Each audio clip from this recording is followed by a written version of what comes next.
Hello, everybody.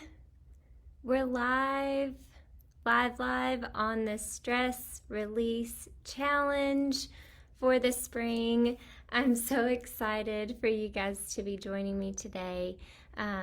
If you are on Instagram, you can always hop back and go look at this replay in my private Facebook group, the Fiddlewood Community. That's where you'll find all the resources for this challenge. So I'm really glad that you guys are here tonight to join me with this. If you have any questions at all, go ahead and put them in the chat as we are talking, and I'd be happy to answer those. So, why am I doing this? I'm doing this because it is a passion of mine to be able to talk about stress and how it impacts our overall well-being and our health. And that is because I have lived it. I've been in the rat race. I have lived a life of stress, and I've seen how even when you check all the right boxes and do all the right things, that stress can still take a toll on your body. It is a common problem in today's fast-paced world. We all have busy work schedules, we have family obligations, we have other responsibilities, we are stressed about finances, we're stressed about diagnoses, we're stressed about work. It's no wonder that so many people experience stress on a daily basis. Not to mention that we just have come out of a period of years of tremendous stress on our bodies and our minds particularly too. So not only do we live in a busy world, we live in a world that is always focused on the here and now and the instant gratification, and something that we have been convicted of too is an ungrateful world. We're living in a world where we're driven to try to control everything in our lives and try to make sure that everything works to our advantage. And what that brings is just a ton of stress. I've had to ask myself at one point, if I want to be in control of everything in my life, how do I expect to do that without a tremendous amount of stress and pressure? Not to mention being in control of your kids and your work and everything else. So I go back to what Luke says in Luke 12:22 through 31. And it reminds me that we need to take our focus off of our problem and put our eyes on our provider, and that is Jesus. And that when we do that, we can trust him and we don't have to worry, because we know that he will take care of us. And that takes the pressure off. It takes the pressure off, and it allows us to just seek him. Now, when the pressure's off, we have to do some things different. So let's talk about this. It says in Luke 12:22 through 31, and he said to his disciples, "Therefore I tell you, do not be anxious about your life, what you will eat, nor about your body, what you will put on. For life is more important than food, and the body more important than clothing. Consider the ravens. They neither sow nor reap. They have neither storehouse nor barn, and yet God feeds them. Of how much more value are you than the birds? And which of you, by being anxious, can add a single hour to his lifespan? If then you are not able to do a small thing as that, why are you anxious about the rest? Consider the lilies, how they grow. They neither toil nor spin. Yet I tell you, even Solomon in all his glory was not arrayed like one of these.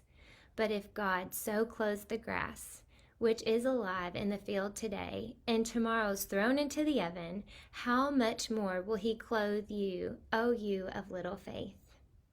And do not seek what you are to eat and what you are to drink, Nor be worried, for all the nations of the world seek after these things.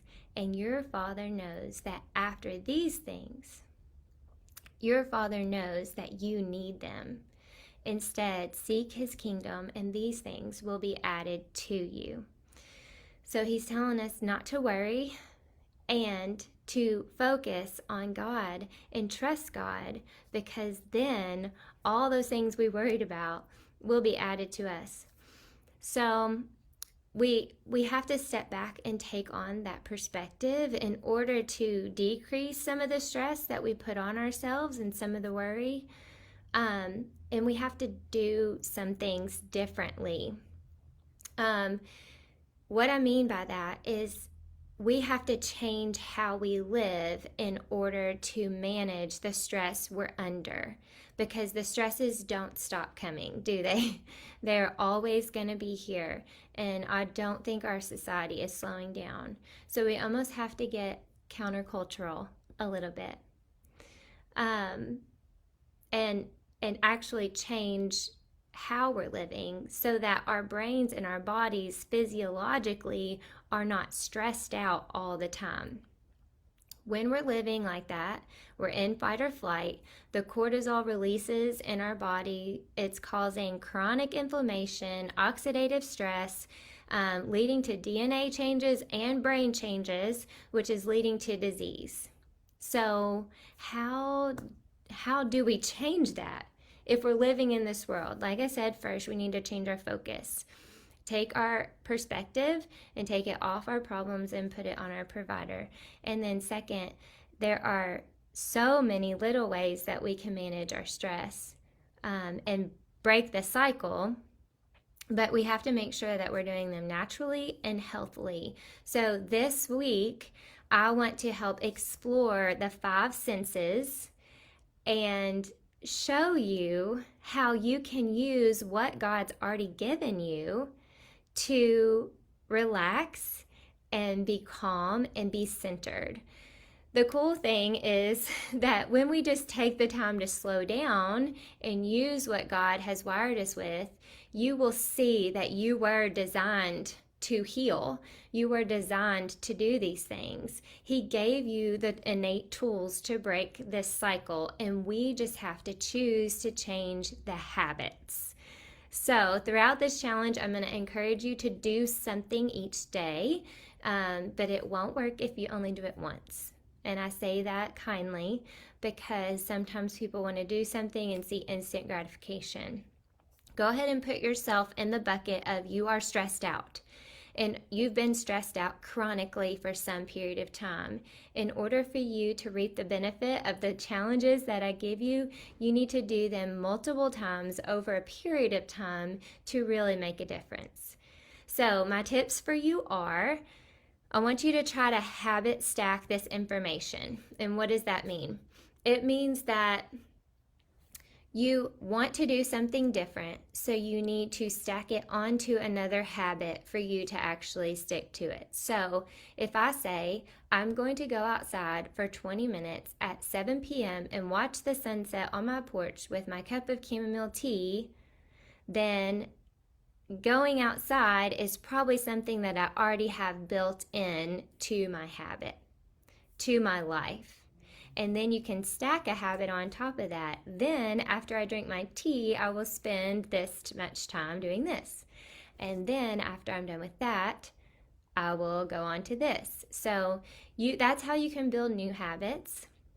And then you can try to build things into things you're already doing, like eating lunch. I'm going to put my phone away during lunch and turn on the sounds of nature and do some deep breathing. You're already going to be eating lunch. You're just going to do something different than you were doing. Today's challenge specifically is to focus on visual stress release activities. We are very, very visual people. God gave us our eyes to be able to see everything around us, whether it's good or bad, and to have a response to it.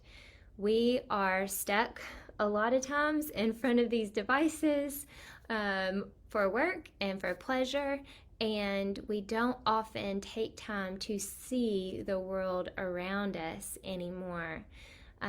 And that creates a lot of challenges. Not only does it create anxiety, but it also even impacts us physically. I was reading one study where a lot of children don't even move their eyes in all the directions that they need to move them anymore because they literally will scroll or just be fixated in one position. So our eyes aren't getting the stimulation they used to get, and they're not even activating like they used to. So that's why it's just very important for you to do this, but not only for you to do it, but you also need to do it with your children. So this is where family wellness comes in. These are activities that you can do with them. So my challenge to you, spend at least 20 minutes in nature looking at the beautiful scenery around you. If you cannot go outside, then try viewing a calming image or your favorite piece of artwork. But you want to engage in something that brings you joy and relaxation. Other visual activities could be coloring or drawing, even those like adult coloring books where you try to fill in those little bitty spaces.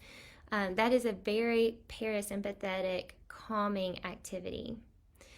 But the key is that we want to avoid screens and digital devices as much as possible and be present. And when we're present, we become grateful for the very moment that we appreciated in the scenery, the view, the image, the coloring. And we can make it a point of worship. Like, how many times have you seen a sunset and be like, wow, thank you, Lord. You're so magnificent. You're so worthy of our praise.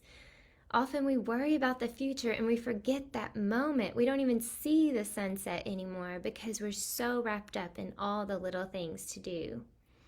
This current moment is all that you have, and you can enjoy the visual sensation and accept the gratitude for what you're seeing. You can escape the stress of the day and be calm and peaceful for 20 minutes. If you're telling me you do not have 20 minutes to go look at something beautiful and put away your device, then you're extremely stressed and you probably need to do it for an hour. So think, I've got 20 minutes. You can do that. Other things, let's talk about other ideas. So you've got your challenge, your 20 minutes, but other things that can help you visually. Light, it was the first thing that God created. Let there be light. And there was light, and it was good. And it drives so much in creation in our bodies. So if you get morning sunlight, that's going to help to activate neurotransmitters and hormones within your body related to your circadian rhythm. So if you time your 20 minutes outside to that very first part of the day, like I do, because I have animals and I have to go outside and take care of them, that first time that you get sunlight for those 20 minutes, it's going to activate your neurotransmitters and it's going to help you get better sleep that first part of the day. So just take it as it is. Then conversely, at night, if you want to think about watching the sun set or the light going down, that also is going to help you get better sleep. Other things you can do to relieve stress. Natural landscapes, like we said, just looking at the ocean or the mountains. It doesn't have to be in person, but in person's even better. The sunsets and the sunrises, watching for vibrant colors, and even drawing what you're seeing. If you miss that and you're able to go outside at night, then stargazing, look up at the stars. It's a natural way just to view God's creation and help put some wonder and awe into your day. And the amount of feeling wonder or awe will decrease your stress. They're doing research on the feeling of wonder and how it changes you physiologically. Art and photography. I try to at night, just if I have a minute, just sketch something around my house or get out some oil pastels, just a still life, because it does just really calm my mind, especially if I had a really racing day. Taking pictures, mindful coloring, animal watching. I have a lot of this at my house, but observing them, especially my sheep out in the yard, they fill me with just tranquility, like they're just at rest and living the life. Looking at waterfalls, especially waterfalls, because that sound and the movement of the water have calming effects. And if you don't have access to a waterfall, then you can look at pictures and listen to the sound. Other things like aquariums, watching fish swim, that can be a very peaceful way to like see the underwater world and promote relaxation. Watching a fireplace, which we might need tonight with this little chilly spell.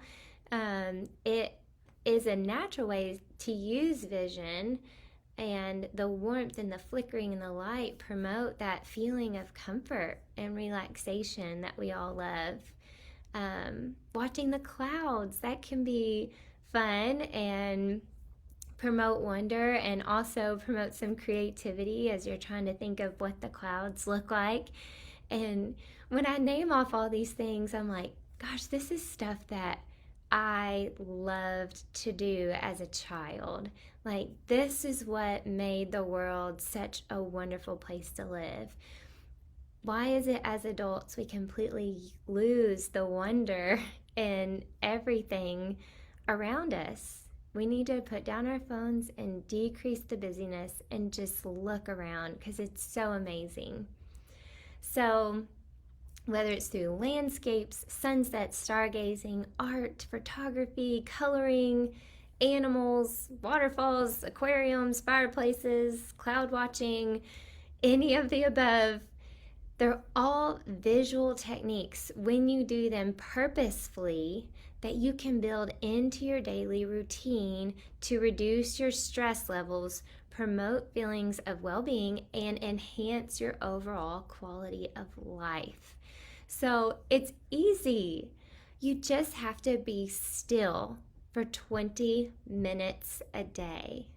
So I'm going to post in the comments some more reading if you want to read this article on vision and breathing and how that's the secret to surviving a stressful time like 2020. I think that's when it was written. And I want you to put in the comments a picture of you. You can do a selfie of you doing something visual outside. So if it's you're outside in nature, looking up in the trees, or watching the sunset, or you're coloring or drawing, show me your best visual therapy that you can get today. I would love to see it and get excited about it. Now, the most important thing, like I said, is you want to make it a habit. So try to think of how you can connect 20 minutes of visual therapy into your day every single day.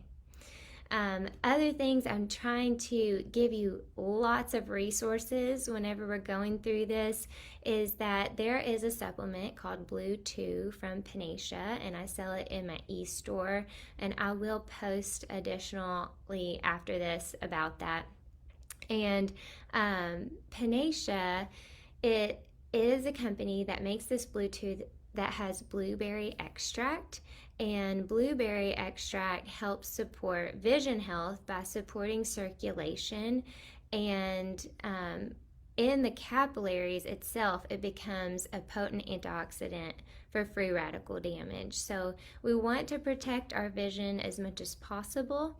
And that is an added way that you can make sure you're getting the antioxidants that you need to protect your treasure of vision and enhance it throughout life. So easy, easy. Don't forget to post in the comments what you're doing today. Take on the challenge tonight, and I can't wait to see what you guys come up with.